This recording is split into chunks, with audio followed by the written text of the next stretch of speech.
Disbursement Acceleration Program, National Budget Circular Number 541, and related executive issuances unconstitutional. Just recently, the Supreme Court has declared the controversial Disbursement Acceleration Program, or DAP, partially unconstitutional. These schemes include the withdrawal of unobligated allotments from the implementing agencies and declaring them as savings prior to the end of the fiscal year, cross-border transfers of savings, and funding of projects and programs not covered by appropriations in the General Appropriations Act. We affirm that in implementing the DAP, the executive branch exercised good faith and due diligence. Kung illegal ang DAP, kung merong maling ginawa, hindi naman uubra na walang mananagot para dito. The DAP of the Aquino administration is said to be a stimulus package designed to fast-track public spending and push economic growth. DAP was first conceptualized September of 2011 and was approved by the President a month after. Such government intervention is needed because key programs and projects, most notably public infrastructure, were moving slowly.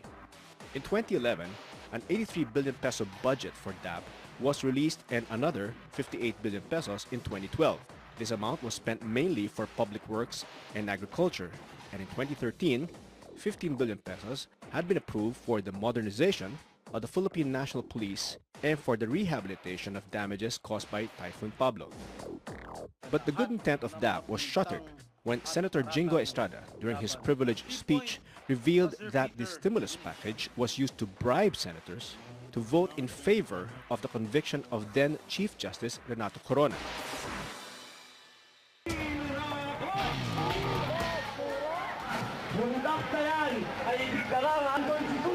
This pronouncement sparked protests calling for accountability of those who received DAP. Senator Miriam Santiago said that lawmakers who benefited from DAP must return the money. But Senator Trillanes said that it is only those who misused the funds should be held accountable. Militant groups even went as far as filing an impeachment complaint against President Benigno Aquino III for allegedly violating the Constitution and say that the people deserve a better explanation than mere invoking the so-called good faith. Welcome to Opposing Views, a hard, straightforward discussion of today's most pressing issues. At least 9 petitioners challenged the legality of the Disbursement Acceleration Program, or DAP, before the Supreme Court.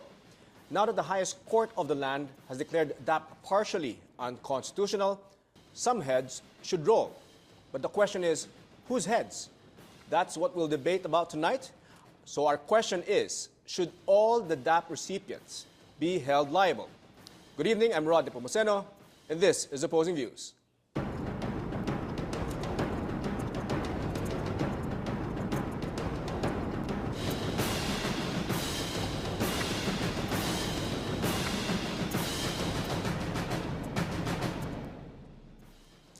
Joining us tonight in our discussion, a former representative of the 1st District of Zambales, Mitos Magsaysay. Good evening, Mitos. Good evening, Rod, and good evening, Senator Trillanes, and good evening to all our televiewers here on Opposing Views. Yes, Mitos, your quick thoughts, maybe in 30 seconds, on your position on this question. Should everyone be liable? Well, does the end justify the means? I don't think so. So, once the Supreme Court has already ruled that it's unconstitutional, we already know that came from a poisonous tree, the fruit of the poisonous tree, then I think it's very imperative upon the Aquino administration to really come out and say to the Filipino people where they use the DAP funds. Now, as far as I'm concerned, wherever they spent it is already illegal. So, I think that if it is illegal, then everything that comes after it, whether it was supposedly done in good faith, already is immaterial as far as I'm concerned. All right, thank you very much, Mitos. Now, on the opposing side is Senator Antonio Trillanes IV. Good evening, Senator. Good evening, Rod. Good evening, Ma'am Mitos, and to all our televiewers. Yes. Senator, your quick thoughts. Do you think that all those who received funds from the DAP should be held liable? No. I maintain that only those who misuse the funds entrusted to them should be held liable. Now, we can determine who these people are through a special audit by the Commission on Audit. All right. Now, okay, so we'll start off with this basic question, and I'll ask both of you. Mitos, do you think that this Disbursement Acceleration Program, as a scheme or stimulus, in your personal view, well, of course, the Supreme Court already ruled, but in your view, is it constitutional, legal in any kind of reasoning, in any aspect of reasoning? Do you think it's justifiable? Definitely not. Kasi alam mo, the mere fact that the Supreme Court has already ruled that it's unconstitutional, and the mere fact po na binago po ng Aquino administration, especially executive branch, ABAD and PNoy, yung mga budget na pinasa po namin as congressmen and senators, I think pag ginalaw mo po yung power of the purse, o ikaw you usurp the Congress as far as disbursing funds, which we have already allocated and approved during the budget hearings, sa tingin ko po mali na yun eh. Lalo na po midstream, sabi po ni Secretary Abad, galing daw po sa savings itong DAP. Paano magiging galing po sa savings? Ang pagkaintindi ko po sa savings is that kapag meron pong sobrang pera sa latter part of the year o sa end of the year, ang isang ahensya o ang pamahalaan, yun ang tinatawag na savings. May proyekto ka, may sumobrang pera, yun ang savings. Pero ang ginawa po ni Secretary Abad, kalahati pa lang po yung taon, pinigil po niya lahat ng mga projects and programs that are supposed to be implemented for the next 6 months. Na ang nagpasa po ay Kongreso. Kami po sa Kongreso, ang pwede pong mag-allocate ng pondo, kami po sa Kongreso ang pwedeng magsabi, based on dun sa sinubmit na program ng executive branch, kami po ang nag-approve dun sa mga kanilang gustong gawing proyekto for the following year. Pero ginawa po ni Secretary Abad, inaprubahan na namin, pinirmahan ni PNoy, tapos 6 months pa lang, pipigilin mo yung proyekto at gagawa ka ng sarili mong proyekto. He usurped the power of the congressman and the senator. It's an insult to the institution of Congress. So you think that in no level of reasoning is this justifiable? It's not justifiable. Okay. Now, Senator, do you agree? Do you think that in some levels, this DAP is constitutional or can be justified? Yes, I believe so. Knowing the president is very meticulous. He's very conscious about following the Constitution. And when this was presented to him, they have a basis, which is the Administrative Code of 1987. And right there, as stated there in some of the provisions there, that the president, the executive, has the power to suspend allocations for programs. And they can also use savings on wherever it is that would be beneficial to the country. Yeah. Pero may I just interject? Yes, go ahead.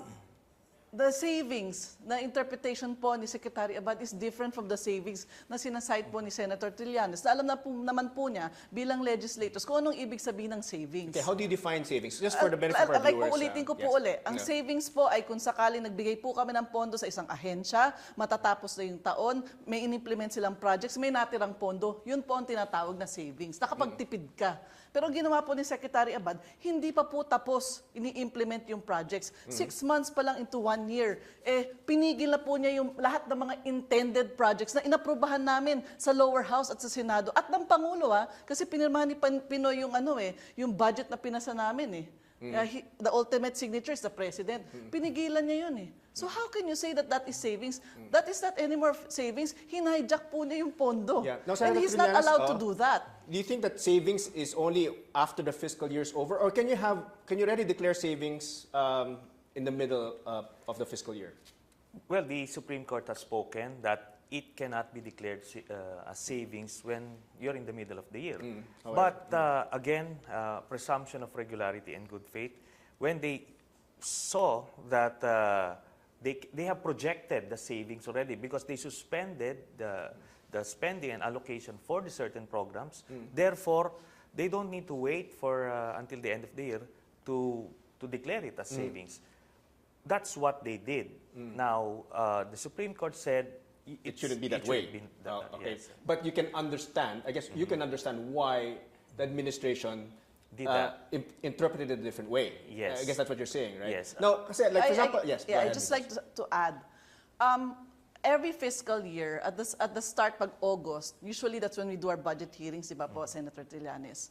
Ang nagbibigay po ng gusto nilang maging projects for next year, ang nagpro-propose po niyan executive branch. Si Butch Abad mismo ang nagdadala niyan sa amin sa lower house at siya nagpe-present sa amin ng napakapakapal na mga libro. Nasasabi niya, ito po ang gusto naming mga proyekto para sa lahat ng ahensya ng pamahalaan, ito mga gusto naming projects. Iniisip ko, siguro naman pinag-aralan naman siguro ng economic managers ni PNoy yung mga gusto nila mga i-implement na project for the following year. So, syempre, kami naman sa Kongreso at saka sa Senado, we peruse over the thousands of pages of documents na pinapresent sa amin. And based on that, kung nakita naman namin magaganda yung proyekto, talagang kailangan ng taong bayan, sinusunod naman ng Congress at Senate normally yung legislative agenda ng Pangulo when it comes to implementation of projects. So, sa amin, kung nakita namin okay, aprubahan namin yung budget. Ang hindi ko maintindihan, sila na nga ang nag-craft, sila nga ang nag-isip, sila ang nagplano kung anong ilalagay for the budget for next year. Tapos sila rin midstream ang magsasabi sa amin, sandali lang, nababagalan kami sa mga proyektong yan. Sandali lang, pipigilin namin yung mga pinopost namin mga projects sa inyo, tapos ito naman yung gusto namin i-implement. Kasi kailangan namin i-stimulate yung economy. You mean to say, hindi pinag-aralan ni Butch Abad tsaka ng economic managers yung mga sinasubmit nila sa amin yearly? Okay. Senator Trillanes, your I understand where Congresswoman Mitos is coming from, but then again, it's very clear there in the administrative code that they have that power to suspend. If there's in the judgment of the president that this particular program will not be beneficial anymore to the economy or to the country, he may suspend it. So do you think, Senator, in that case, the president can effectively veto whatever was budgeted or allotted? Yes, technically. In the General Appropriations Act? Yes, technically. But again, as cited earlier, that it won't make sense because you're the ones proposing it. Tapos, ikaw rin na magsususpend. So it won't make sense. But it's possible. You're yes, saying legally. Legally, they have they're standing on solid ground. May leeway sila. Yeah. No, But I think PNoy and Abad misinterpreted yung administrative code. Because as far as I'm concerned, he can only suspend projects within that agency. Right. Pero hindi mo pwedeng ililipat yung pondo ng ahensyang to, ililipat mo at ibibigay mo siguro for political purposes. Kasi alam naman po natin na portion of that DAP or yung tinasabi natin yung forced savings ni Butch Abad, ginamit pa niya for political purposes. Alright. Ano naman ang benefit po sa taong bayan? Paano ba magiging economic, how can you develop economic growth sa bansa kung ginamit mo yung pondo to allegedly impeach CJ Corona as alleged by when Senator Jinggoy Estrada did his speech, dun lumabas yung DAP issue na yan. Okay, Mito. So, Senator, sorry, I need to interrupt. So we need to take a short break. We'll be back after a short break. Meanwhile, you can react online via Facebook at facebook.com/SolarOpposingViews or tweet your comments at opposing_views. Stay tuned. We'll be back.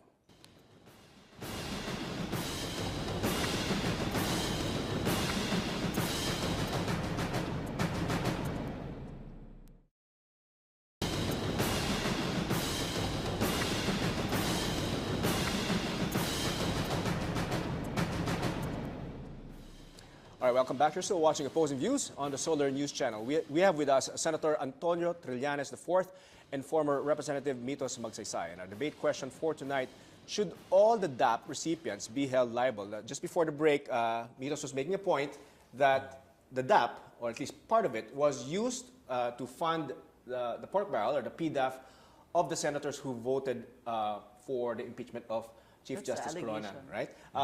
Senator Trillanes, your comment on that? Of course, that's a very malicious statement.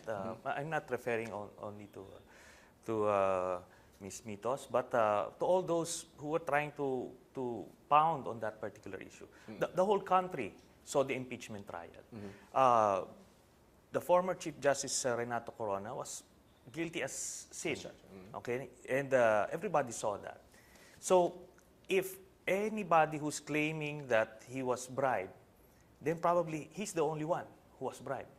And if you'd look at those probably who had the tendency to acquit, probably they were the ones needed to be bribed, right?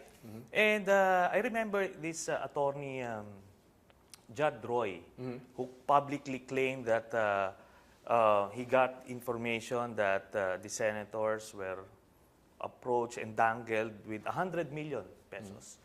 Now, just looking at the data, I now know who's the source of this guy. Who spread that rumor? Or, Yes. okay. The senator who got 100 million. Okay? So, unfortunately for this senator, he assumed that everybody got the same. So, he's now exposed, right? So, we better ask him, and he should be the one to be asked that why he accepted that, knowing that it was a bribe. Senator, there were people questioning that those who voted against the impeachment, meaning who did not vote for the impeachment, they did not get their PDAF in the same year. No, Is that that's true? not accurate. That's not accurate. There were those who voted for the acquittal. They also got their funds PDAF. from the DAP. All right. So it's not true. But again, those senators who are claiming that these DAP funds have been dangled as bribe, they're the ones Probably who the ones who yes. were bribed. Were All right. bribed. Let's shift gears. Let's shift gears a bit. Do you think, and let's talk about the DAP in itself. Do you think the DAP served its very purpose when it was announced in 2011, when it was publicized that there would be this DAP? Do you think, and they mentioned the purpose for what it's for, do you think it eventually served its purpose, Senator? Judging from the economist, the readings or the assessment of the economists, that the economic growth somehow was at least 7 at that time. Then even the Supreme Court acknowledged in its ruling that the DAP was beneficial to the economy. So I don't see any argument there. Do you think, Mitos? Or you'd go back to your argument that the ends doesn't justify the means? Well, as far as I'm concerned, how can the DAP stimulate the economy? Because I'm sure naman if Butch Abad implemented all those projects that we approved of in 2011 and 2012, I'm sure it would have spurred economic growth also. Because most of the budget that we passed also went to worthwhile projects of the administration, supposed to be, like building classrooms if it's DepEd, providing scholarships for CHED and TESTA, building infrastructure projects to connect Luzon, Visayas, and Mindanao and make it more attractive to investors. So I really don't understand why Butch Abad had to stop the projects midstream. And it's very clear that you cannot just justify PNoy changing or putting the money elsewhere. The point is, he was even cited the Supreme Court cited the unprogrammed funds, that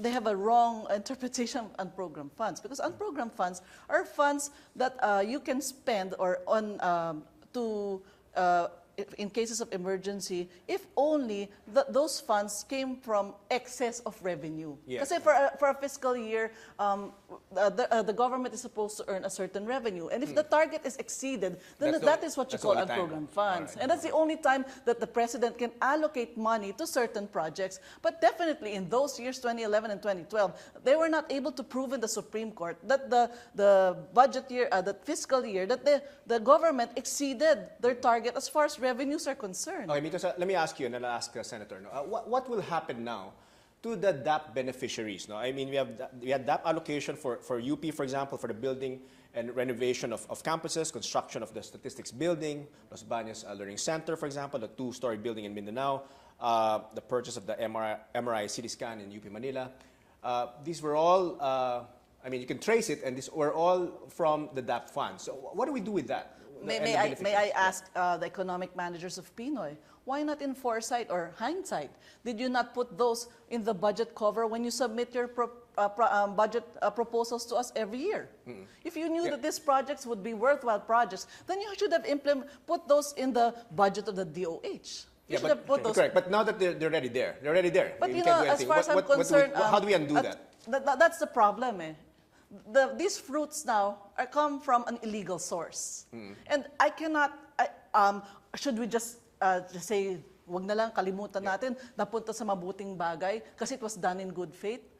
Kung ganyan ang gagawin natin, Rod, we'll have chaos in the country. Nobody will follow the Constitution anymore. But from a practical standpoint, how do How do you undo those things? Well, first of all, let the courts Accountability. decide, how it's going to be done. This is a first case, probably in the history of the Philippines and probably some countries, that the sitting administration would do such a thing. Now, Senator, in your mind, what do we do with this project? Okay, unfortunately for the critics of DAP, the answer to that question is stated in the Supreme Court ruling that this ruling is prospective in nature, and those past actions cannot be undone. And in fact, it was acknowledged that it was beneficial. So all those beneficiaries cannot be held liable, and there is a presumption of good faith unless it was proven later on that there are some anomalies in those projects. No, as far as I'm concerned, we all should go to the root cause. Do we believe that PNoy and Butch Abad did they violate the Constitution? I want to ask Senator Trillanes, does he think that they violated the Constitution? Now, having heard the Supreme Court ruling, we can say yes. But back then, you can say that they actually believed. Could have been argued. It could have been argued they actually believed that they're following the Constitution. So you'll have to establish willful intent to violate the Constitution. And it's similar to the PDAF ruling. The PDAF ruling is also perspective. When the PDAF was declared by the Supreme Court as unconstitutional, did we call for the resignation of anybody or impeachment of anybody? No. We just accepted it that what we've been doing in the past is unconstitutional, so we cannot do that again. So I believe we should treat the DAP the same way. Okay. I just like to say something because he said parang it was done in good faith. May I just and parang you make it appear as if PNoy and Butch Abad were so innocent as far as implementing the DAP that they did not know that it will be unconstitutional. But mind you, everybody knows it's out already that when PNoy was a senator, he filed a bill in the Senate specifically that curtailing the freedom of the president to realign funds, because it was explained to him. Even Leonor Briones, our national treasurer, also explained. She said it in media that when Pino was a senator, they briefed him about how to realign funds and kung ano yung bawal, ano yung hindi. So he perfectly knew kung anong bawal at hindi. Okay. I would assume, he was a 9-year congressman, he's a senator before becoming president, so he knows the legalities of things. And I know that Butch Abad, I cannot underestimate Butch Abad. He's a lawyer. And as a lawyer, you know the Constitution. So as far as I'm concerned, I cannot in my mind fathom that they're innocent. They knew what was going on. And if it was really done in good faith, why did Butch Abad not include the legal advisors of Pinoy and even the executive secretary, as claimed by Paquito Ochoa, that they were out of the loop as far as the DAP was concerned, if it was done in good faith and if it was above board. Because if I were in Malacanang, I would always want to cover my back. And if I'm not a lawyer, if I'm a president, I'm not a lawyer, I will ask my legal advisors and I'll ask legal opinion as far as all the decisions that I have to make of how it will affect the nation, or will it affect my position as president. Yeah. But that's not what they did. They went through the back door. Yeah. And that is what Butch Abad and Pinoy have to explain. Okay. Now, speaking of good faith, and I'll ask the Senator. Senator, you admitted in some interview that you didn't know that you were actually spending DAP funds. No? As far as you were concerned, you were just given your PDAF, but you did not know that this came from the DAP, I guess, the DAP fund. No? How can you assure, for example, the Filipino people that you spent it to the appropriate, I guess, beneficiary, or you provided it to the right beneficiary and where it was supposed to go? So I showed already publicly the documents. The transmittal letter that I gave to the Senate Finance Committee chairman then was very specific that the list of projects should be charged under PDAF. So there's no ambiguity there. As far as my office was concerned, we're charging it under PDAF. Now, along with that was a list of projects, 50 projects totaling 50 million. And we have checked it with the DPWH regarding their status, and almost all of them have been completed, except for those who have been suspended by the decision of the Supreme Court regarding PDAF. So, okay. in fact, it was suspended when the ruling of PDAF was made by the Supreme Court. So, in fact, it affirms our position that even as far as the PWH is concerned, they treated that as PDAF. Okay. Now, Mitos, I guess the question that we're going through here is that was there good faith? Was there good faith? Can I ask you, at least as you read the administrative code, do you think that by reading it, and I have read it, I have read the provision, and it does say that the president has the power to suspend and reallocate, and perhaps it's differently worded from the Constitution. Yes. Do you think that any reasonable mind can say, yeah, no, I can do this. I can do this according to administrative code?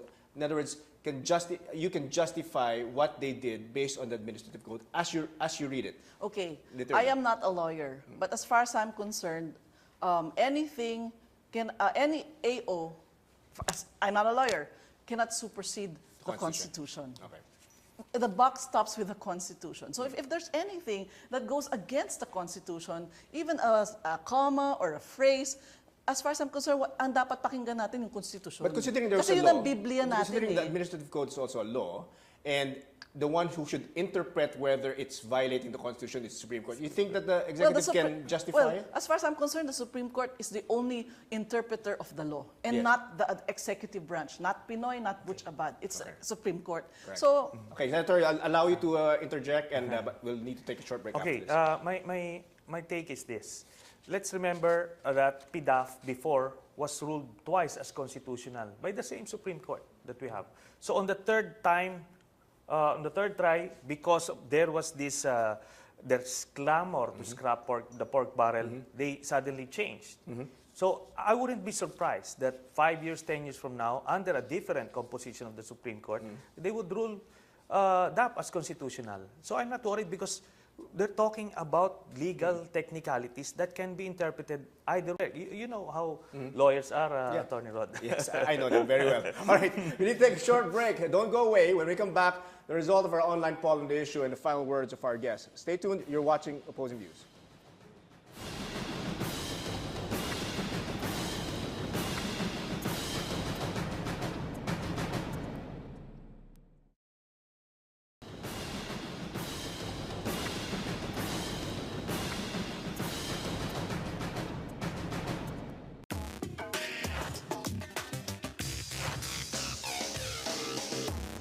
Kinasuhan na yung involved sa PDAP, dapat yung involved din sa DAP, ganun din. Kahit sila ay senador, kung talagang may nagawa silang mali, dapat ho talagang kasuhan at ikulong. Kung yung mga maliliit na sinana pag hinalang magnanakaw, kinukulong sila pa nang binibigyan ng VIP treatment. Malaki kalokohan yan. Pag walang kasalanan, hindi magkakasuhan. Pag may kasalanan, dapat kasuhan. Kung mapapatunayan, dapat na po ikulong sila dahil sa nangurap sila sa atin. Imbes ibigay sa mahihirap, napunta sa kanila, kaya kailangan ikulong sila. Dapat din managot sila. Dahil sila lang nagpapayaman, yung pera ng taong bayan yun eh. Welcome back. You're still watching Opposing Views on the Solar News Channel. I'm Nepomuceno, and still with us, Senator Antonio Trillanes IV, and former representative of the 1st District of Zambales, Mitos Magsaysay. And our question, should all the DAP recipients be held liable? Now, Mitos, wasn't there a DAP-like mechanism in PGMA's term? She called it overall savings, according to Abad.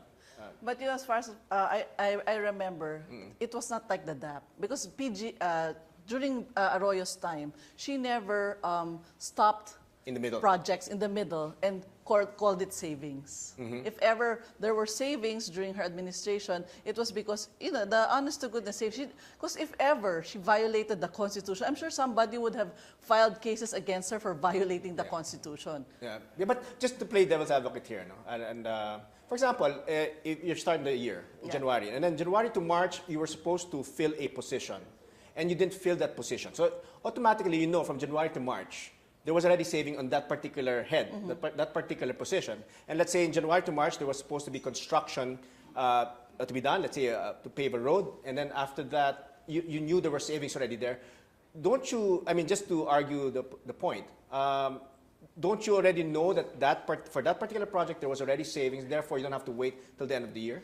That's why they say you can use your savings within your own agency. Meaning, if you have savings within, if that's, let's say, if it's in the DAP Ed, if it's a teaching position that you didn't fill out, then you can get hire additional teachers using that savings. But what they did kasi under the PNoy administration, yung savings ng DAP Ed, nilipat nila sa ibang proyekto in another agency. Ginamit nila yung pondo for another purpose. Okay. So that is why it became. That's where they violated as far as the Supreme Court's concerned. Kasi hindi, yung savings within the same agency, pwede yun. Pero yung cross-border, yung ililipat mo, yung from my agency, ililipat ko sa'yo, that's another story. Do you think, Senator, may justification yung cross-border and the transfer? Yes, I believe the cross-border term was referred or is referring to outside the different branches of the specific branch of government. But if, for example, the savings is for DAP Ed, the President can use it for another agency within the executive branch. Okay, so they can do that. It's also very clear in the administrative code. Now, so it's not necessarily a savings for a road. It doesn't have to be allotted for another road. Yes, you can do. Okay, you can do it as long as it's under the executive. All right. Now, I'll just go back earlier regarding the time of Arroyo. They actually did worse. Because what they did was they deliberately reenacted the budget so that the whole thing was the same. Is practically unprogrammed funds. So they can use everything to wherever they choose. Okay. That is the fault of the senators and the congressmen. That's why we went on a reenacted budget. But this one is all unprogrammed. Yeah, it's all unprogrammed. But this one is different. We programmed it, we passed it, the President approved it, and then in midstream, they stopped it. Now, you were asking earlier who should be liable, and do you think that whose head should roll? I remember recently si Cadet Cudya, PMA, you're a military man. Wasn't he dismissed from the honor roll and the ranks of the PMA simply because he was late for 2 minutes and he lied? Imagine, ang kasalanan lang niya na late ng 2 minutes, tapos nung nagsinungaling daw siya, tinanggal na siya. Ano bang violate niya? I think it's the honor code. Yeah. Kayo ho, Senator Trillanes, nung panahon po nung nakarang administrasyon, nagkaroon kayo ng Oakwood Mutiny, nagkaroon po kayo ng Peninsula Siege. Sa mata po nyo, I'm putting myself in your shoes. Sa mata ninyo, sa tingin nyo tama yung ginagawa ko. Kasi sa tingin ko, merong mga hindi magagandang nangyayari sa bansa natin ang administrasyon. And para sa akin, tama yun.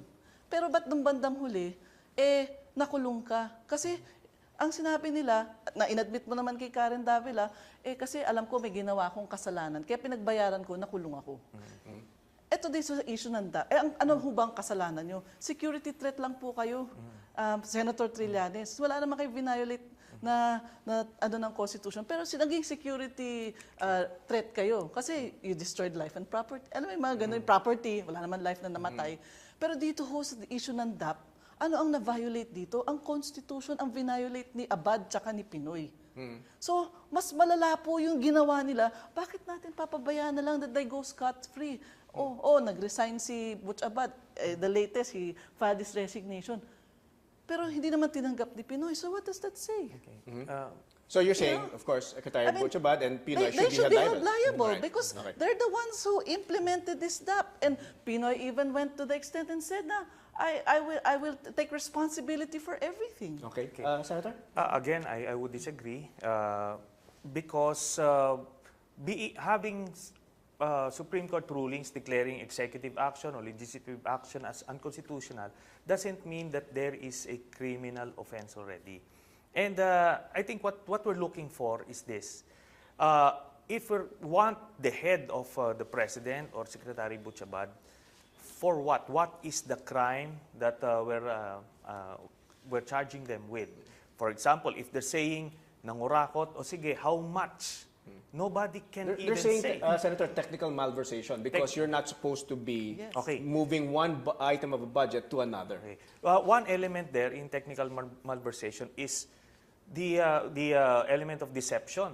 Was there any intent to deceive? wherein, for example, they declared this as such when in fact it's a different thing. Everything was declared as it is.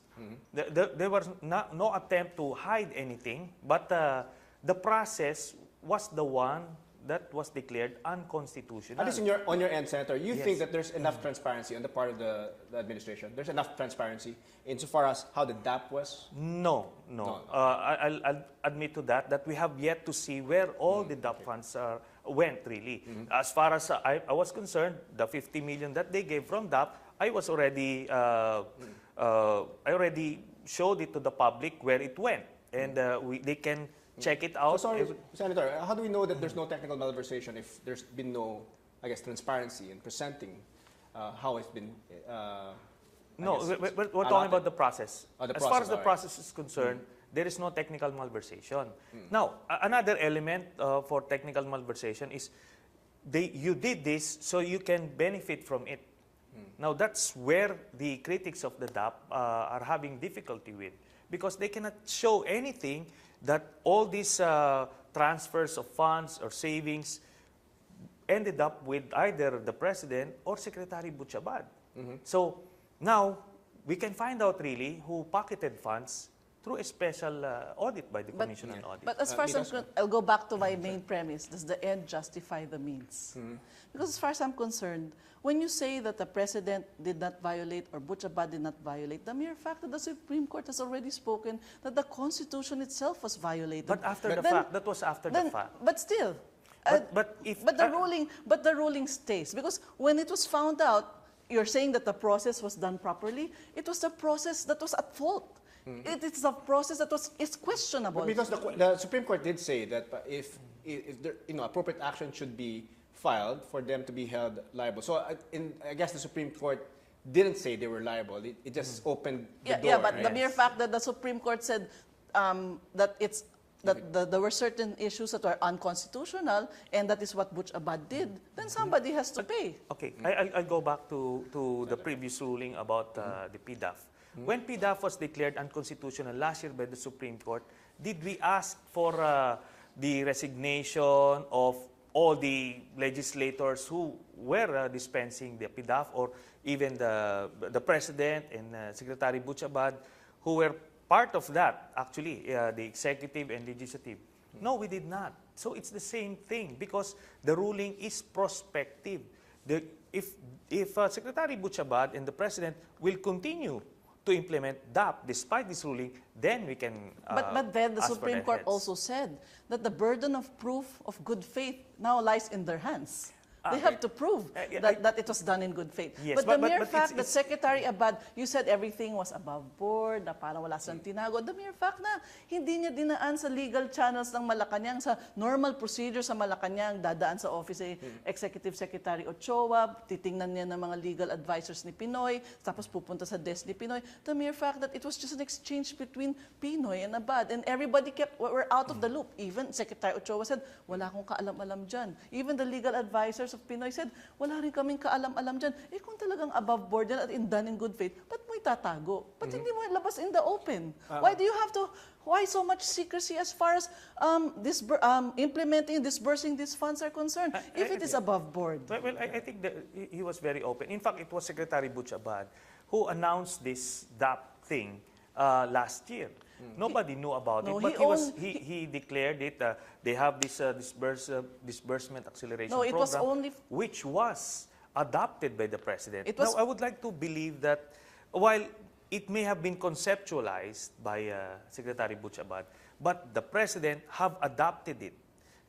He has adopted it, and therefore, the buck stops with him. He cannot pass it down to Secretary Butchabad, and the critics now cannot point at him because it became the program of the President once he signed that memo. And that is why, Senator Trillanes, there are groups who want PNoy impeached. Because you're correct. Butchabad conceptualized it, but PNoy adopted it. And and that is why he now has impeachment cases that want to be filed when Congress resumes. Because as far as the Filipino people are concerned, they have done something wrong, and that's why he's going to be possibly impeached. But we know the nuances of impeachment. It's a political process. Yes. So as far as I'm concerned, Butchabad knew what he wanted. He even testified naman in the Supreme Court eh. Hindi naman ako lang naman ang nag-isip, pero si PNoy naman ang nag-implement. Yeah. And even the DBM director said that none of those funds will be released without the signature of PNoy. Okay. But so, Senator, I'll allow you to again make a rejoinder and then we'll take a short break. It boils down to this. Nagnakaw ba si Presidente Aquino and si Secretary Butchabad? Magkano ninakaw nila? Even the harshest critics of DAP won't answer, cannot answer. In fact, they'll say, no, but technically, they transferred this. It won't wash. Sa Filipino people, ang mata nila, tinitignan nila, nagnakaw ba yung aming presidente? Pag nasabi yan ng mga critics ng DAP, then, by all means. Bakit Senator Trillanes? Bakit Senator Trillanes, ang pag-govern ba ng isang bansa, nakatuon lang sa korupsyon, sa pagnanakaw? When you govern a country, it's not only corruption that you're looking at, you're also looking at proper governance of the leaders of this country. Mitos, thank you. I need to interrupt you at this point. We are taking a short break. Don't go away. When we come back, the result of our online poll on the issue and the final words of our guests. Stay tuned. You're watching Opposing Views.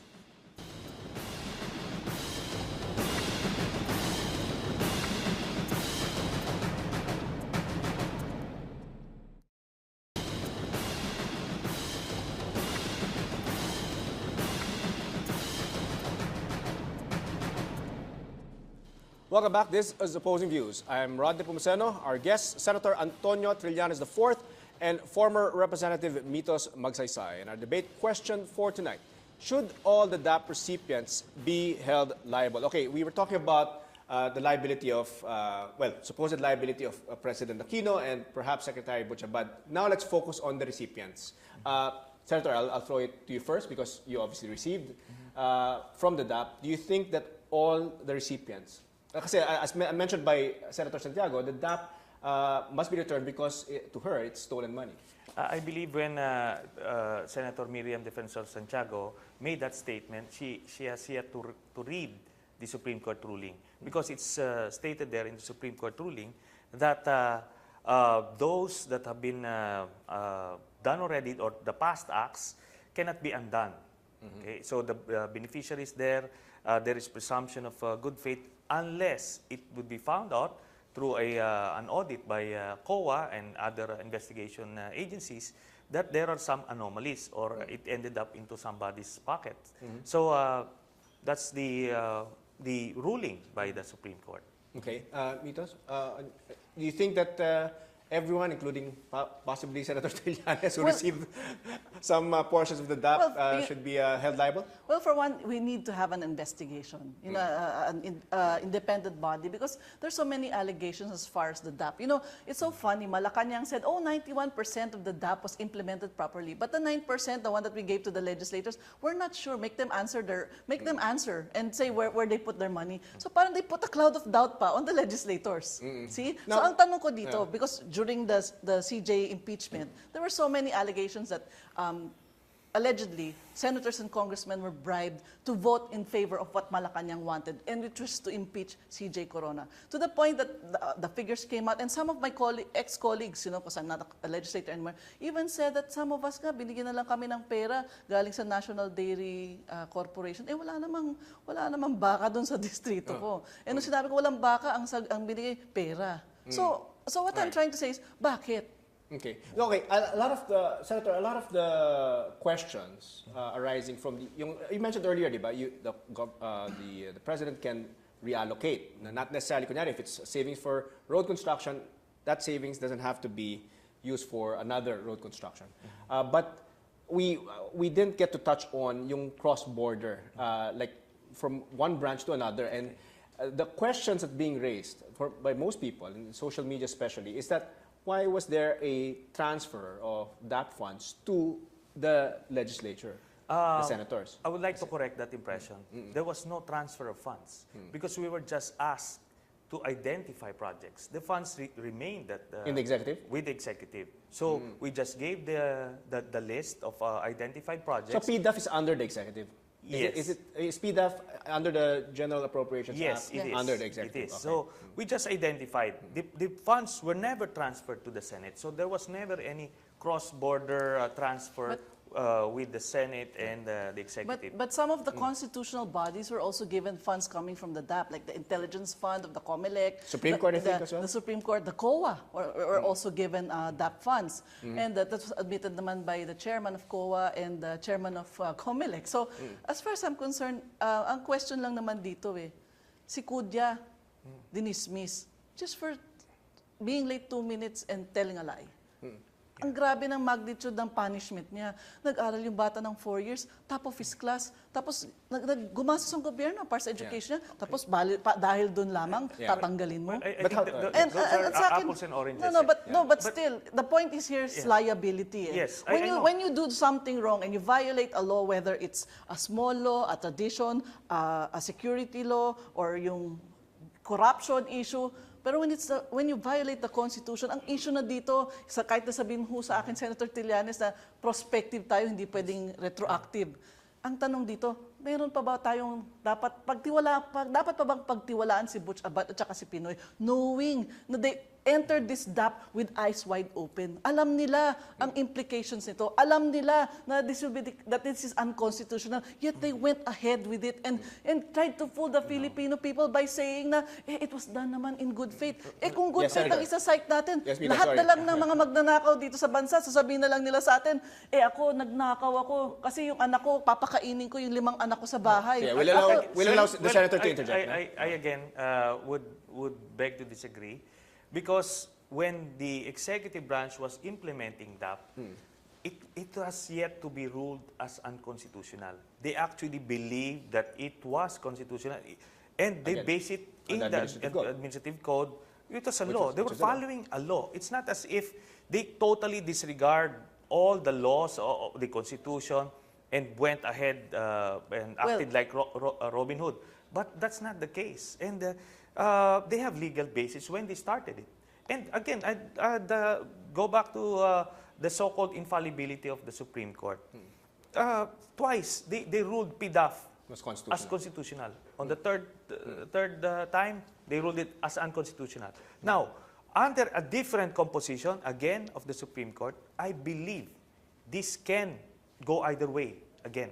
So, we're not talking about an act that is intrinsically evil or immoral or illegal, but we're talking about processes and technicalities, and the public won't have traction to the public. How about those allotments to the Commission on Audit Buildings, the Supreme Court? There were some allotments to the construction, di ba? Mga infrastructure projects of those. Okay.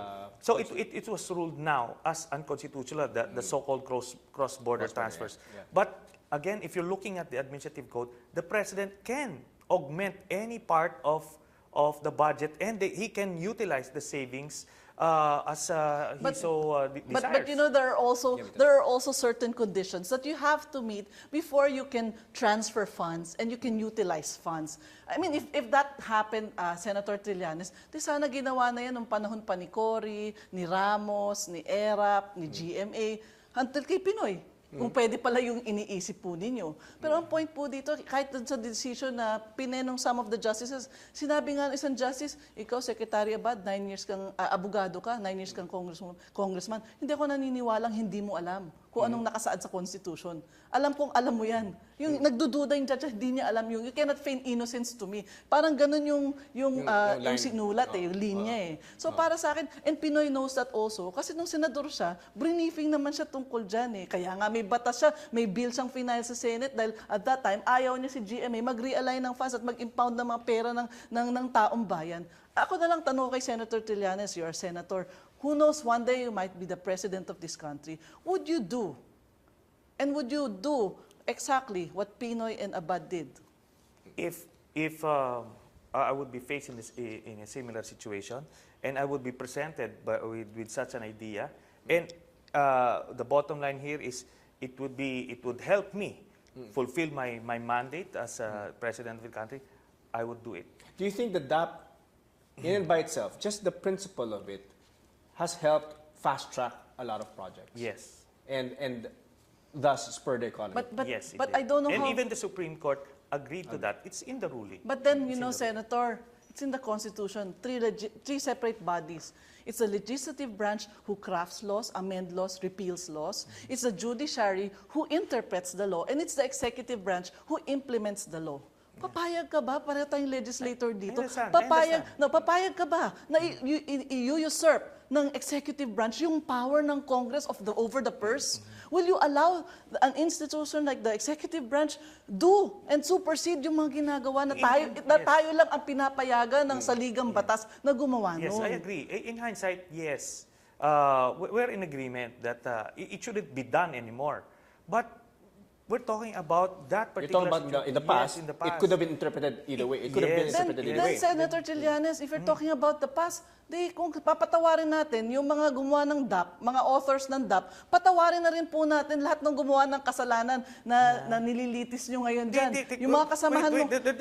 There's a big difference because, you know, I'm asking earlier, ano yung nagnakaw ba si Presidente Aquino and si Secretary Butchabat? Wala, even the harshest critics. Again, tatanungin mo sila, hindi. Pero Senator... yun naman pala eh. Then we're talking about processes dito. No, Senator so, Trillanes... hindi yan that's a totally different thing. Iba yung nagmandarambong at iba yung nagkamali sa proseso. Pero hindi binigay pa rin naman niya sa tao. Senator Trillanes, bakit ang batsihan ba ng good governance yung nagnakaw ka?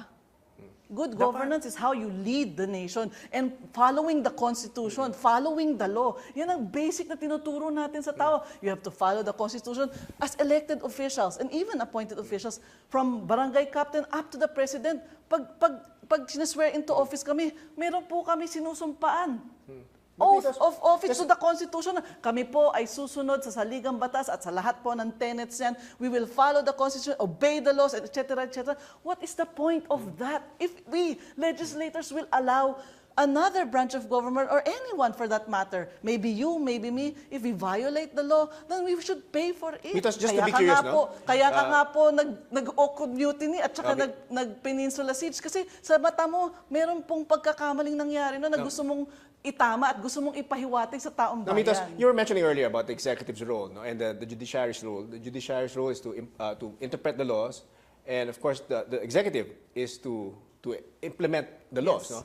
Now, don't you think, and this is just a curiosity, no? Don't you think that when the government, when the administration, for example, is implementing the law, they have to read the law and kind of interpret it first, so that they'll know, okay, this is how we interpret this, so that we can implement it this way. So to some extent, there has to be some kind of, I guess, evaluation or interpretation before they implement. And that is why all presidents have their own legal advisors who looks at each and every document that enters the president's chambers. And that is why I'm wondering, how come, as far as the DAP is concerned, dinaan ni Butchabat through the back door. Na inamin po mismo ni Ed de Mesa ba yun? I think he was a legal advisor at that time, 2011, 2012, and even Paquito Ochoa said, hindi dumaan sa amin. But Senator, you said the President approved it, right? Yes, yes. But he did not consult. Sa panahon ni yung Arroyo regime, ano? Remember yung EO 464, yung 1017, ito talagang mga blatant misinterpretations of the Constitution which were declared as unconstitutional, pero ganun talaga yun, parang prospective ang application niya palagi. Suddenly ngayon, parang ano tayo, parang we're making a mountain out of a molehill. Sorry to cut you off, Senator, and sorry to cut you off, Mitos. Unfortunately, my producers are telling me time, so maybe we can try part 2, no? Yes. But we'd like to thank you. Right now, at this point of the show, we'd like to give you a final minute or the final 30 seconds, if you will, to expound your position. Again, the question is, should all those who received from the DAP be held liable? Mitos, you first. Well, as far as I'm concerned, if it came from a poisonous tree, and then there should be an investigation, then that investigation will be able to determine who should be liable. All right. Senator Trillanes? Sa akin, let's follow the money trail.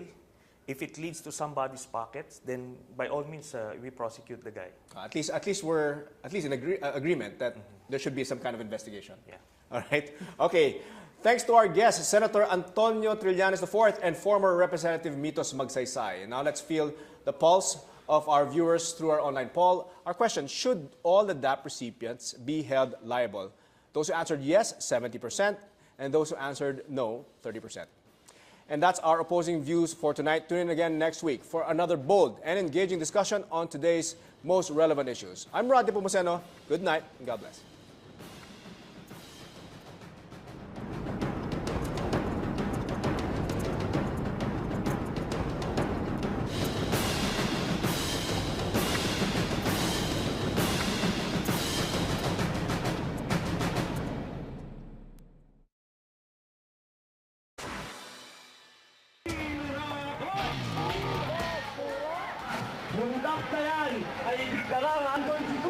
This pronouncement sparked protests calling for accountability of those who received DAP.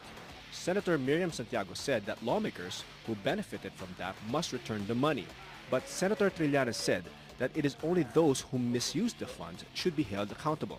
Militant groups even went as far as filing an impeachment complaint against President Benigno Aquino III for allegedly violating the Constitution and say that the people deserve a better explanation than mere invoking the so-called good faith. Welcome to Opposing Views, a hard, straightforward discussion of today's most pressing issues. At least 9 petitioners challenged the legality of the Disbursement Acceleration Program, or DAP, before the Supreme Court. Now that the highest court of the land has declared DAP partially unconstitutional, some heads should roll. But the question is, whose heads? That's what we'll debate about tonight. So our question is, should all the DAP recipients be held liable? Good evening, I'm Nepomuceno, and this is Opposing Views.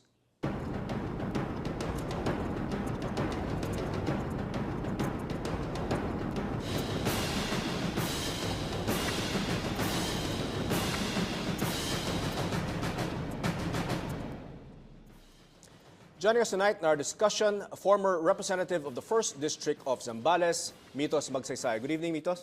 Good evening, Rod, and good evening, Senator Trillanes, and good evening to all our televiewers here on Opposing Views. Yes, Mitos, your quick thoughts, maybe in 30 seconds, on your position on this question. Should everyone be liable? Well, does the end justify the means? I don't think so. So once the Supreme Court has already ruled that it's unconstitutional, we already know that it came from a poisonous tree, the fruit of the poisonous tree, then I think it's very imperative upon the Aquino administration to really come out and say to the Filipino people where they use the DAP funds. Now, as far as I'm concerned, wherever they spent it is already illegal. So, I think that if it is illegal, then everything that comes after it, whether it was supposedly done in good faith, already is immaterial as far as I'm concerned. All right, thank you very much, Mitos. Now, on the opposing side is Senator Antonio Trillanes IV. Good evening, Senator. Good evening, Rod. Good evening, Ma'am Mitos, and to all our televiewers. Yes. Senator, your quick thoughts. Do you think that all those who received funds from the DAP should be held liable? No. I maintain that only those who misuse the funds entrusted to them should be held liable. Now, we can determine who these people are through a special audit by the Commission on Audit. All right. Now, okay, so we'll start off with this basic question, and I'll ask both of you. Mitos, do you think that this Disbursement Acceleration Program, as a scheme or stimulus, in your personal view, well, of course, the Supreme Court already ruled, but in your view, is it constitutional, legal in any kind of reasoning, in any aspect of reasoning? Do you think it's justifiable? Definitely not. Kasi alam mo, the mere fact that the Supreme Court has already ruled that it's unconstitutional, and the mere fact po na binago po ng Aquino administration, especially the executive branch, abad and a PNoy, yung mga budget na pinasa po namin as congressmen and senators, I think pag ginalaw mo po yung power of the purse, o ikaw you usurp the Congress as far as disbursing funds, which we have already allocated and approved during the budget hearings. Sa tingin ko po, mali na yun eh. Lalo na po midstream, sabi po ni Secretary Abad, galing daw po sa savings itong DAP. Paano magiging galing po sa savings? Ang pagkaintindi ko po sa savings is that kapag meron pong sobrang pera sa latter part of the year o sa end of the year, ang isang ahensya o ang pamahalaan, yun ang tinatawag na savings. May proyekto ka, may sumobrang pera, yun ang savings. Pero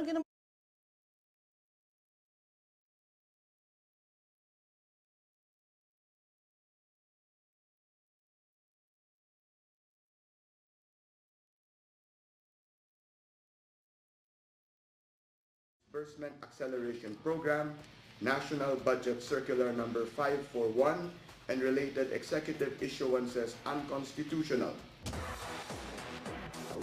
Just recently, the Supreme Court has declared the controversial Disbursement Acceleration Program, or DAP, partially unconstitutional. These schemes include the withdrawal of unobligated allotments from the implementing agencies and declaring them as savings prior to the end of the fiscal year, cross-border transfers of savings, and funding of projects and programs not covered by appropriations in the General Appropriations Act.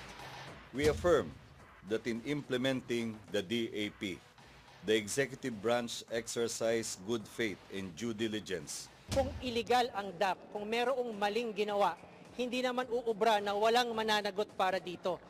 The DAP of the Aquino administration is said to be a stimulus package designed to fast-track public spending and push economic growth. DAP was first conceptualized September of 2011 and was approved by the President a month after. Such government intervention is needed because key programs and projects, most notably public infrastructure, were moving slowly. In 2011, an 83 billion peso budget for DAP was released and another 58 billion pesos in 2012. This amount was spent mainly for public works and agriculture, and in 2013, 15 billion pesos had been approved for the modernization of the Philippine National Police and for the rehabilitation of damages caused by Typhoon Pablo. But the good intent of DAP was shuttered when Senator Jingo Estrada, during his privileged speech, revealed that the stimulus package was used to bribe senators to vote in favor of the conviction of then Chief Justice Renato Corona. Po ni Secretary Abad, kalahati pa lang po yung taon, pinigil po niya lahat ng mga projects and programs that are supposed to be implemented for the next 6 months. Na ang nagpasa po ay Kongreso. Kami po sa Kongreso ang pwede pong mag-allocate ng pondo. Kami po sa Kongreso ang pwedeng magsabi based on dun sa sinabmit na program ng executive branch, kami po ang nag-approve dun sa mga kanilang gustong gawing proyekto for the following year. Pero ginawa po ni Secretary Abad, inaprubahan na namin, pinirmahan ni PNoy, tapos 6 months pa lang, pipigilin mo yung proyekto at gagawa ka ng sarili mong proyekto. He usurped the power of the congressman and the senator. It's an insult to the institution of Congress. So you think that in no level of reasoning is this justifiable? It's not justifiable. Okay. Now, Senator, do you agree? Do you think that in some levels, this DAP is constitutional or can be justified? Yes, I believe so. Knowing the president is very meticulous. He's very conscious about following the Constitution. And when this was presented to him, they have a basis, which is the Administrative Code of 1987. And right there, as stated there in some of the provisions there, that the president, the executive, has the power to suspend allocations for programs. And they can also use savings on wherever it is that would be beneficial to the country. Yeah. Pero may I just interject? Yes, go ahead. The savings na interpretation po ni Secretary Abad is different from the savings na sinasite po ni Senator Trillanes. Na alam na po, naman po niya bilang legislators kung anong ibig sabihin ng savings. Okay, how do you define savings? Just for the benefit of our viewers. Ulitin ko po uli. Ang savings po ay kung sakali nagbigay po kami ng pondo sa isang ahensya, matatapos na yung taon, may in-implement silang projects, may natirang pondo, yun po ang tinatawag na savings. Nakapagtipid ka. Pero ang ginawa po ni Secretary Abad, hindi pa po tapos ini-implement yung projects. 6 months pa lang into 1 year, pinigil na po niya yung lahat ng mga intended projects na inaprubahan namin sa lower house at sa Senado. At ng Pangulo, kasi pinirmahan ni PNoy yung, yung budget na pinasa namin. The ultimate signature is the president. Pinigilan niya yun eh. So how can you say that that is savings? That is not anymore savings. Hinijack po niya yung pondo. Yeah. Now, and Senator he's not Trillanes, allowed to do that. Do you think that savings is only after the fiscal year is over, or can you already declare savings in the middle of the fiscal year? Well, the Supreme Court has spoken that it cannot be declared as savings when you're in the middle of the year. But again, presumption of regularity and good faith, when they saw that they have projected the savings already because they suspended the spending and allocation for the certain programs, therefore, they don't need to wait for until the end of the year to declare it as savings. That's what they did. Now, the Supreme Court said it shouldn't be that way. Okay. Yes. But you can understand, I guess you can understand why the administration did that. Interpreted it a different way. Yes. I guess that's what you're saying, right? Yes. No, kasi, like, for example, yes. Yeah, I'd just like to add. Every fiscal year, at the start pag August, usually that's when we do our budget hearings, di ba po, Senator Trillanes? Ang nagbibigay po ng gusto nilang maging projects for next year, ang nagpro-propose po niyan, executive branch. Si Butch Abad mismo ang nagdadala niyan sa amin sa lower house at siya nagpe-present sa amin ng napakapakapal na mga libro. Nasasabi niya, ito po ang gusto naming mga proyekto para sa lahat ng ahensya ng pamahalaan, ito mga gusto naming projects. Iniisip ko, siguro naman pinag-aralan naman siguro ng economic managers ni PNoy, yung mga gusto nila mga i-implement na project for the following year.